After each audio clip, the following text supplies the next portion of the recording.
এই জন্য আল্লাহ রাব্বুল আলামিন কোরআনুল কারীমের সূরাতুল হুজুরাতের এই আয়াতে দুনিয়ার ঈমানদারদেরকে ডাক দিয়ে বললেন, ইয়া আইয়ুহাল্লাযীনা আমানু লা ইয়াসখার কওমুম মিন কওমিন আসা আইয়াকুনু খায়রাম মিনহুম ওয়ালা নিসাউম মিন নিসাইন আসা আইয়াকুননা খায়রাম মিনহুন। আল্লাহ বলেন, হে ঈমানদারেরা, তোমরা একজন পুরুষ অপর পুরুষকে নিয়ে ঠাট্টা বিদ্রূপ করবে না, তুচ্ছ তাচ্ছিল্য করবে না। একজন মহিলা অপর মহিলাকে নিয়ে ঠাট্টা বিদ্রূপ করবে না, তুচ্ছ তাচ্ছিল্য করবে না।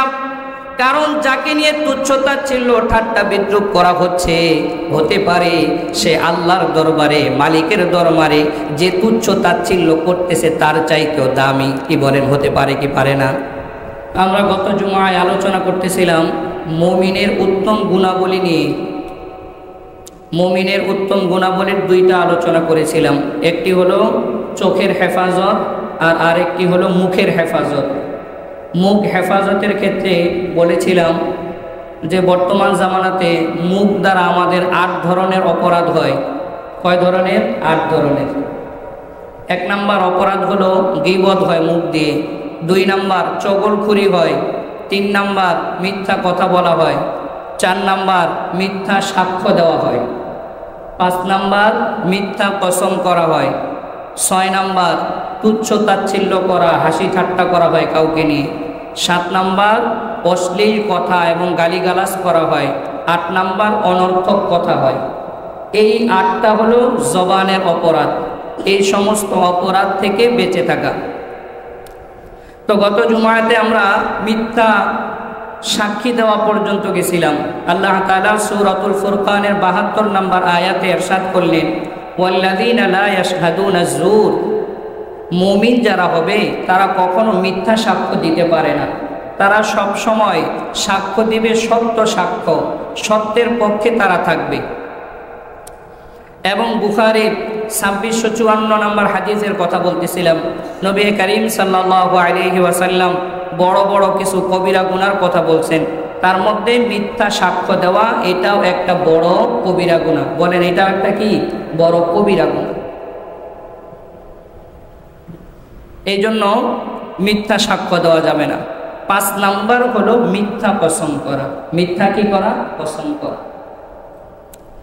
অনর্থক, যেটা আমার দরকার নাই, এটা অনেক সময় করে ফেলে, বিশেষ করে ব্যবসায়ীরা বা অন্য সাধারণ মানুষ। ভাই আল্লাহর কসম বলতেছে, এটা আমি করি নাই, আসলে করছে, তারপরেও কি মিথ্যা কসম করলো। এটা ব্যবসায়ী হলে বলে, ভাই আল্লাহর কসম করে বলতেছে আমি এই দামেই কিনছি, তুমি যদি আমার আর 100 টাকা না বাড়ায় দাও আমার একবারে লস, আল্লাহর কসম। অথচ সে যে দাম বলছে ক্রেতা, ওই দামেও যদি সে বিক্রি করে তাও তার 100 টাকা লাভ থাকবে, কিন্তু কসম করে বসলো যে আমার এই দামে কিনা, আসলে এর চাইতে কম দামে কিনা। এখন আপনি লাভ করেন, অসুবিধা নাই, ইসলাম লাভের সীমারেখা বলে নাই, তবে যেটা মানুষের সাধ্যতীত এরকম লাভ নেওয়া যাবে না। কিন্তু আপনি লাভ করতে গিয়ে যে মিথ্যা কসম করলেন, এটা খারাপ, এটা করা যাবে না। এই জন্য মিথ্যা কসম এটা খারাপ জিনিস। তো তাহলে নবী করিম সাল্লাল্লাহু আলাইহি ওয়াসাল্লাম এই মিথ্যা কসমের ব্যাপারেও 2653 নম্বর হাদিসের বর্ণনা, কবিরা গুনার ব্যাপারে নবীজিকে জিজ্ঞেস করা হয়েছে, হুজুর কবিরা গুনাহ কি কি? তার মধ্যে একটা হলো মিথ্যা কসম করা। ওয়াল ইয়ামিনুল গুমুস আকবারুল কাবায়ের আল ইশরাকু বিল্লাহ ওয়া উকুকুল ওয়ালিদাইন ওয়া কতলুন নাফস ওয়াল ইয়ামিনুল গুমুস। মিথ্যা কসম করা এটাও হলো কবিরা গুনাহ। এরপরে 6 নাম্বার যেটা, সেটা হলো এই জবান দিয়ে যেটা হয় তুচ্ছ তাচ্ছিল্য করা কাউকে, ঠাট্টা বিদ্রূপ করা কাউকে নিয়ে, এটাও জবানের অপরাধ। এই থেকেও আপনি আমি আপনার আমার জবানকে হেফাজত করতে হবে। তো তাহলে 6 নাম্বার জবানের অপরাধ হলো তুচ্ছ তাচ্ছিল্য করা কাউকে, ঠাট্টা বিদ্রূপ করা। সূরাতুল হুজুরাত আয়াত নাম্বার 11, আল্লাহ তাআলা এই আয়াতে মুমিন মুসলমানদেরকে নিয়ে ঠাট্টা করা, বিদ্রূপ করা, কাউকে নিয়ে তুচ্ছ তাচ্ছিল্য করা এটা নিষেধ করে দিয়েছেন। কারণ কি? কারণ হলো আমি যাকে নিয়ে ঠাট্টা করতেছি, হয়তো দুনিয়ার মান মর্যাদায় আমি বড়, সে ছোট, কিন্তু যাকে নিয়ে ঠাট্টা করলাম আল্লাহ না করুক, সে আল্লাহর দরবারে আমার চাইতেও দামি। কি বলেন, হইতে পারে কি পারে না? আপনি আমি হয়তো দেখতেছি হ্যাংলা পাতলা মানুষ, একজন রিক্সা চালক, কিন্তু এই রিক্সা চালক, এই দিন মজুর আল্লাহর সাথে কি সম্পর্ক রাখছে এটা তো আপনার আমার জানা নাই। এটা আপনার আমার জানা নাই। যেমন এক বাদশা এক বাদী ক্রয় করছে, তো বাদী শর্ত করছে যে বাদশাহ, আমি আপনার কাজে যেতে পারি, তবে আমার একটা শর্ত, সারাদিন আপনার কাজ আমি করে দিব, কিন্তু রাত্রবেলা এটা আমাকে ফ্রি টাইম দিতে হবে, এটাতে আমি আপনার কোনো কাজ করব না। আমাকে যদি আপনি ডাকতে ডাকতে মরেও যান, তারপর আমি আপনার ডাকে সাড়া দিব না। বলে কেন?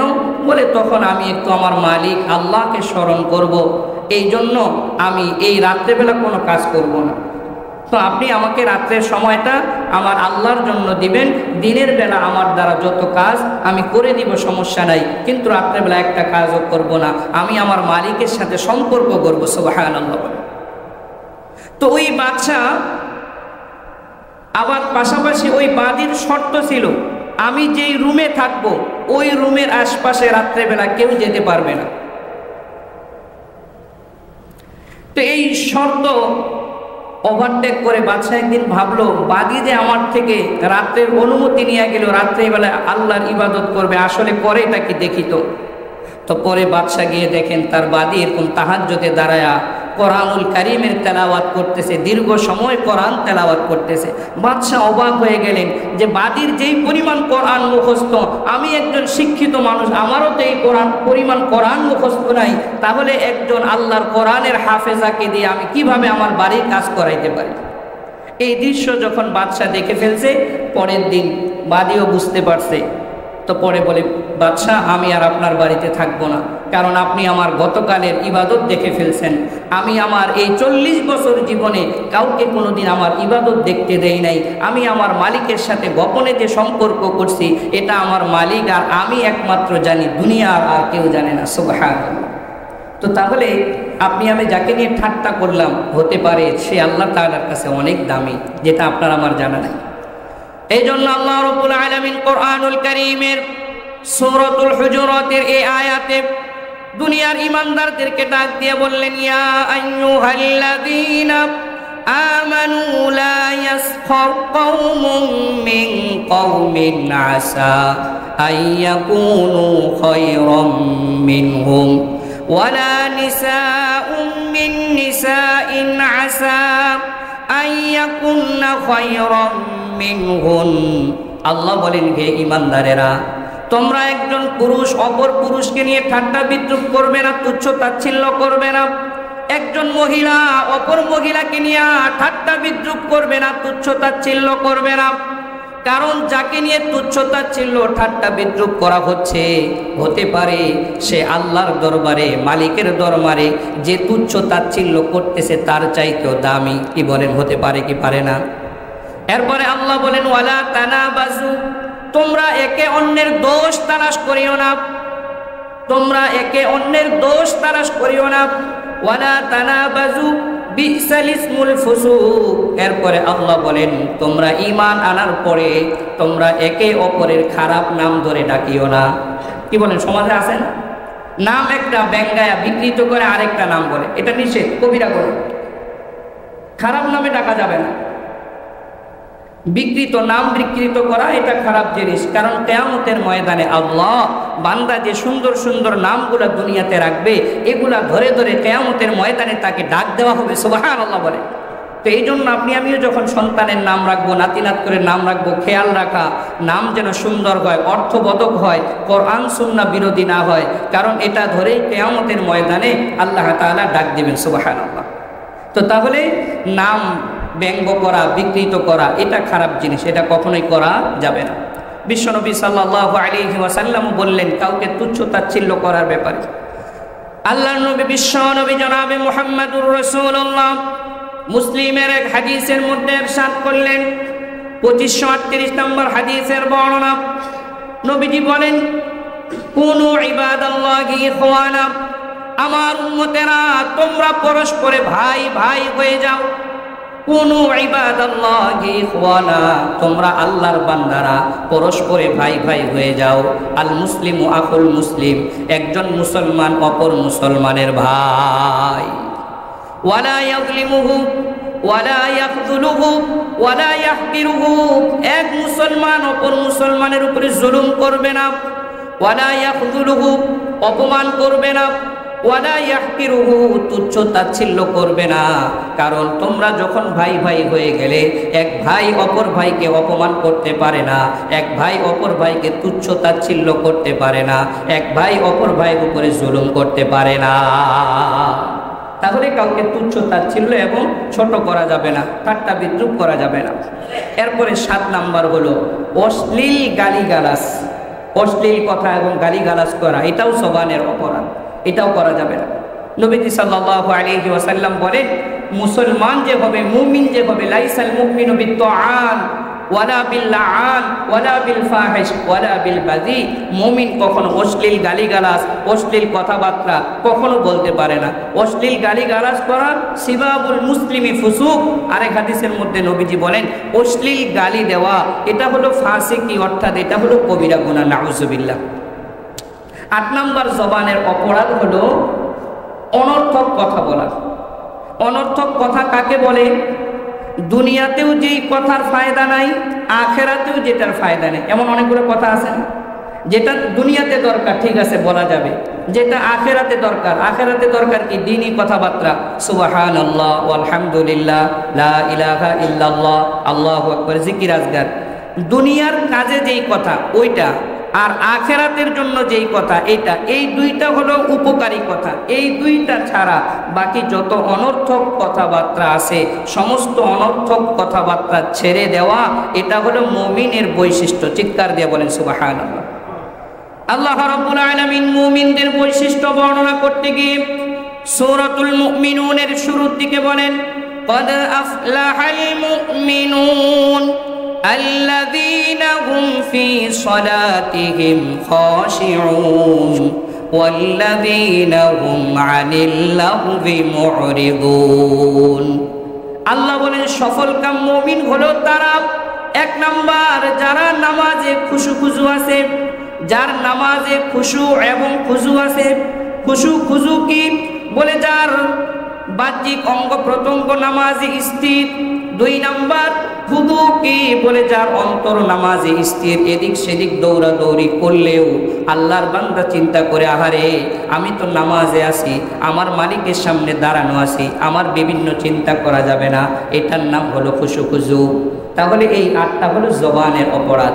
আসুন আজকে আরেকটা নিয়ে আলোচনা করি, সেটা হলো হিফজুল ফুরুজ, লজ্জা স্থানের হেফাজত করা। বলেন তো কিসের হেফাজত করা? লজ্জা স্থানের হেফাজত। এটাও একজন উত্তম মুমিনের গুণ, লজ্জা স্থানের হেফাজত। সূরাতুল নূর আয়াত নাম্বার 30 এবং 31 আল্লাহ তাআলা সমস্ত মুমিন পুরুষ এবং মহিলাদেরকে এই 2 আয়াতে লজ্জা স্থান হেফাজতের কথা বললেন।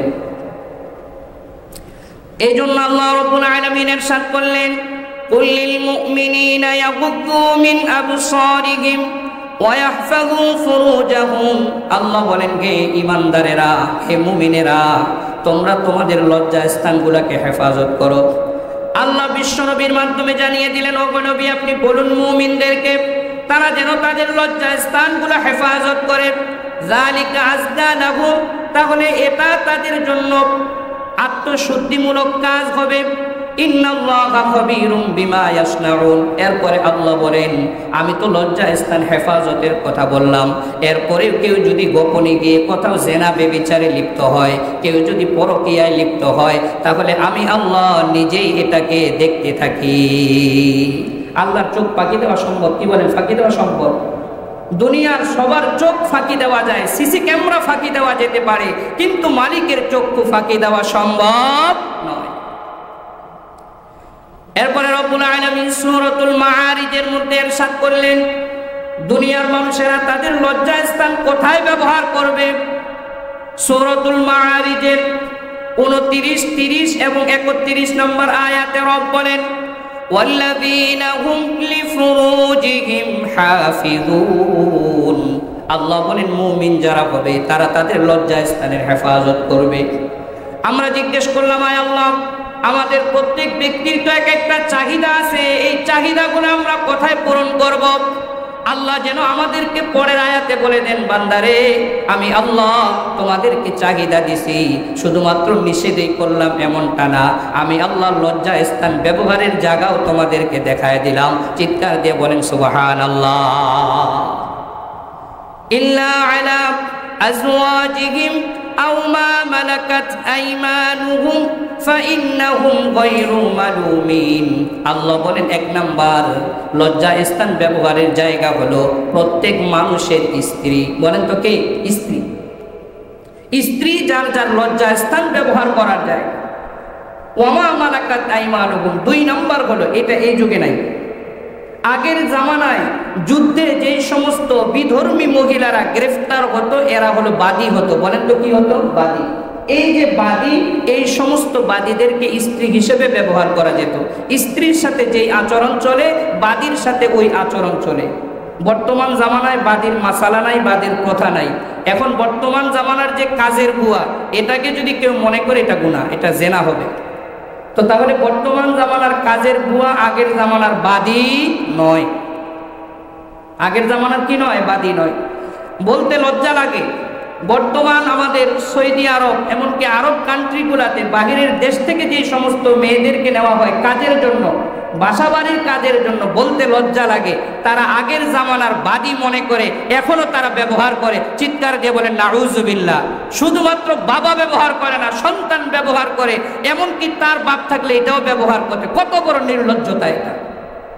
এখনো আছে অনেক দেশে। মাঝে মধ্যে বিভিন্ন নিউজ এমন সময় আসে, মহিলা কাজে গেছে, পেটে বাচ্চা নিয়ে আসতে, বলে কি ব্যাপার, কেন তুমি তো গেলা একলা, বলে এই ধরনের ঘটনা। তো তাহলে এটা আসলে গুনাহের কাজ। যারা বাদী মনে করে এদেরকে এটা গুনাহ করতেছে, তারা জেনা করতেছে। তো তাহলে আগের জামানার যে বাদীর প্রচলন, এটা বর্তমান জামানায় বলেন নাই। বর্তমান জামানায় কি নাই? তো তাহলে আল্লাহ বললেন লজ্জা স্থান ব্যবহারের জায়গা হলো দুইটা। বলেন কয়টা? দুইটা। একটা হলো নিজের স্ত্রী, দুই নাম্বার কে? বাদী। যেই বাদী বর্তমানে নাই। তাহলে এখন শুধু রাস্তা কয়টা? একটা। বলেন কয়টা? একটা। হ্যাঁ, তবে যদি কারো এক রাস্তায় না হয়, দ্বিতীয়, তৃতীয়, চতুর্থ অনুমতি দিয়েছেন কে? জোরে বলেন কে? আল্লাহ। কারো যদি প্রয়োজন হয়, এক বিবির উপরে সে যদি সন্তুষ্ট না হয়, আরো 3 বিবি একসাথে গ্রহণ করার অধিকার আল্লাহ দিয়েছেন, কিন্তু পরকিয়া এবং জেনা ব্যভিচারের যাওয়ার সুযোগ আল্লাহ দেন নাই। হালাল পথ খোলা, তুমি হালাল পথে যাও, হারামে যাবা কেন? ওয়ানকিহু, আল্লাহ তাআলা বলেন ফানকিহু মা তাবা লাকুম মিনান নিসাই মাসনা ওয়া সুলাসা ওয়া রুবা। যদি তোমার প্রয়োজন পড়ে তাহলে দ্বিতীয়, তৃতীয়, চতুর্থ তুমি গ্রহণ করতে পারো, যদি ইনসাফ করতে পারো। শর্ত একটা, ইনসাফ করতে হবে। 2 জন থাকলে 2 জনের ভিতরে ইনসাফ, 3 জন থাকলে 3 জনের মধ্যে ইনসাফ, 4 জন থাকলে 4 জনের মধ্যে ইনসাফ। ইনসাফ যে করতে পারবে, যার প্রয়োজন আছে, সে স্ত্রী গ্রহণ করবে, কিন্তু খারাপ কাজে যাওয়া যাবে না। তো তাহলে লজ্জা স্থানের হেফাজত, কেউ যদি লজ্জা স্থান হেফাজত করে তার ফাজাইলের ব্যাপারে হাদিসের মধ্যে আসছে। আব্দুল্লাহ ইবনে আব্বাস বলেন, সহিহুত তারগিবের 2410 নম্বর হাদিস। আন আব্দুল্লাহ ইবনে আব্বাস রাদিয়াল্লাহু আনহুমা قال ইয়া শাবাব কুরাইশ ইহফাযু ফুরুজাকুম লা তাজনু। আল্লাহর নবীর সাহাবী আব্দুল্লাহ ইবনে আব্বাস রাদিয়াল্লাহু আনহু বলেন, হে দুনিয়ার যুবকেরা, মক্কার কুরাইশ বংশের যুবকেরা এবং দুনিয়ার যুবকেরা, ইহফাযু ফুরুজাকুম, তোমরা তোমাদের লজ্জা স্থানের হেফাজত করো। লা তাজনু, তোমরা জেনা ব্যভিচার করিও না। ইল্লা মান হাফিযা লাহু ফারজাহু ফালাহুল জান্নাহ। যেই ব্যক্তি তার লজ্জা স্থানের হেফাজত করলো, আল্লাহর পক্ষ থেকে তার জন্য জান্নাতের বরাদ্দ হয়ে গেল। অপর হাদিসের মধ্যে বিশ্বনবী বলেন, বুখারীর 6474 6474 হাদিস নাম্বার, আল্লাহর নবী বলেন, মাইয়ামাল্লিমা বাইনা লাহিয়াইহি ওয়া মা বাইনা রিজলাইহি আযমাল্লাহুল জান্নাহ। আমার উম্মতেরা, তোমাদের মধ্যে কেউ যদি 2টা জিনিসের জিম্মাদারি নেয়, বলেন তো কয়টা? 2টা। দুই জিনিসের জিম্মাদারি যদি তোমরা নাও তাহলে আমি নবী তোমাদের জান্নাতের জিম্মাদারি নিয়ে নিলাম। জোরে বলেন সুবহানাল্লাহ। আমরা জিজ্ঞেস করলাম, ওগো নবী ওই জিনিসগুলা কি? নবীজি বলেন মা বাইনা লাহিয়াইহি, এক নাম্বার হলো তোমার জবানের হেফাজত, দুই চোয়ালের মাঝখানে যে জিহ্বা গোস্তের টুকরা জিহ্বা যেটা আছে এটার হেফাজতের জিম্মাদারি। দুই নাম্বার ওয়ামা বাইনা রিজলাইহি, দুই অরুর মাঝখানের যে অঙ্গ অর্থাৎ লজ্জা স্থান। এক নাম্বার জবান জিহ্বা, দুই নাম্বার লজ্জা স্থান। এই দুই জিনিসের হেফাজতের জিম্মাদারি তোমরা যদি নাও, বিশ্ব নবী বলেন আমি তোমাদের জন্য জান্নাতের জিম্মাদারি নিলাম। তো তাহলে জান্নাতের জিম্মাদারি কে নেবেন? নবীজি নেবেন। গত সপ্তাহ হাদিস শোনাইছি, সফিকুত তারগিবের 1901 নম্বর হাদিস। নবীজি 6টা জিনিসের কথা বলছিলেন, কেউ যদি হেফাজত করে জান্নাতের জিম্মাদারি নেবেন নবীজি, তার মধ্যে একটা ছিল ইহফাযু ফুরুজাকুম, তোমরা তোমাদের লজ্জা স্থানগুলা কি করো? হেফাজত করো। তো তাহলে জবানের হেফাজত আবার লজ্জা স্থানের হেফাজত ওই হাদিসের মধ্যে রয়েছে। এখন আসেন, নবী করিম সাল্লাল্লাহু আলাইহি ওয়াসাল্লাম লজ্জা স্থানের ব্যাপারে একদিন কথা বলতেছিলেন, এটা হেফাজতের ব্যাপারে। মুসলিম শরীফের 1006 নম্বর হাদিসের বর্ণনা এটা। বিশ্বনবী সাল্লাল্লাহু আলাইহি ওয়াসাল্লামকে সাহাবায়ে কেরাম জিজ্ঞেস করলেন, আয়াতি আহাদুনা শাহওয়াতাহু ওয়া ইয়াকুনু লাহু ফিহা আজরুন। হুজুর, আপনি যে লজ্জা স্থান হেফাজতের কথা বললেন, আমাদের কোনো ভাই যদি লজ্জা স্থানের হেফাজত করে অর্থাৎ তার স্ত্রীর কাছে শুধুমাত্র যায়, তাহলে এটার মধ্যে কোনো সওয়াব আছে কিনা? কথাটা বুঝতেছেন আপনারা? বলছে হুজুর, কেউ যদি নিজের স্ত্রীর সাথে আল্লাহ যে চাহিদা দিয়েছে এটা পূরণ করে, এটাতে কি কোনো সওয়াব আছে? নবীজি উল্টা প্রশ্ন করলেন, হে আমার সাহাবীরা, আরাআইতুম ইযা ওয়াদাআহা ফি হারামিন কানা লাহু আলাইহি বিজরুন। হে সাহাবীরা, তোমরা আগে আমাকে উত্তর দাও তো, কেউ যদি হারাম কোনো জায়গায় জড়ায়া যায় তাহলে তার গুনাহ হবে কিনা? সাহাবীরা উত্তর দিলেন, অবশ্যই গুনাহ হবে। আল্লাহর নবী বললেন, ফাযালিক, অনুরূপভাবে যেই ব্যক্তি অন্য জায়গায় হারাম জায়গায় যদি লজ্জা স্থান ব্যবহার করত তাহলে যেমন গুনাহ হতো, ইযা ওয়াদাআহা ফি হালালিন কানা লাহু ফিহা আজরুন, তাহলে ওই ব্যক্তির সঠিক জায়গা ব্যবহার করার কারণে সওয়াব দিয়া দিবেন আল্লাহ। গুনাহে গেলে অন্য জায়গায় হারাম জায়গায় এটা ব্যবহার করলে যেহেতু গুনাহ হইতো, সে যেহেতু হালাল জায়গায় ব্যবহার করতেছে, আল্লাহ তাআলা তার জন্য সওয়াবের ব্যবস্থা রাখছে। সুবহানাল্লাহ। তো তাহলে নিজের স্ত্রীর সাথে সময় দেওয়া, মায়া মহাব্বত, এটাও সওয়াবের কারণ, এটাও সওয়াবের কারণ। তো এই জন্য যত গুনাহের রাস্তা এগুলা বন্ধ করে দেওয়া, যত গুনাহের ফিকির এগুলা বাদ দিয়ে হালাল যেগুলা, এই হালাল পথকে ধরা। কি পথকে ধরা? হালাল পথকে ধরা। হালাল যে সমস্ত বিষয় আছে এই হালাল বিষয়গুলো আপনি আমি গ্রহণ করা, হারামে কখনো কি না যাওয়া। কারণ আল্লাহ রাব্বুল আলামিন যেহেতু জান্নাতের ওয়াদা করলেন লজ্জা স্থান হেফাজতের সাথে, আর আল্লাহ রাব্বুল আলামিন যেহেতু জান্নাতের ওয়াদা করেছেন, একজন মানুষ যদি জান্নাতি হয় তাহলে তার জন্য নাজ নেয়ামতের শেষ নাই। আল্লাহ তাআলা কত নাজ নেয়ামত রাজি রেখেছেন, তো ওই নাজ নেয়ামত কখনো শেষ হবে না। চিৎকার দিয়ে বলেন সুবহানাল্লাহ। আপনি আমি যারা অনেক ক্ষেত্রে দেখা যায় অনেক যুবক নওজোয়ান নিজের লজ্জা স্থানকে হারাম কাজে ব্যবহার করে, অথচ হাদিসের মধ্যে আসছে যে এই লজ্জা স্থান তো অল্প কিছুদিনের জন্য দুনিয়াতে দেওয়া হয়েছে, যারা হারাম জায়গায় ব্যবহার করবে তারা জান্নাতের যে শক্তি এটা থেকে বঞ্চিত হয়ে যাবে।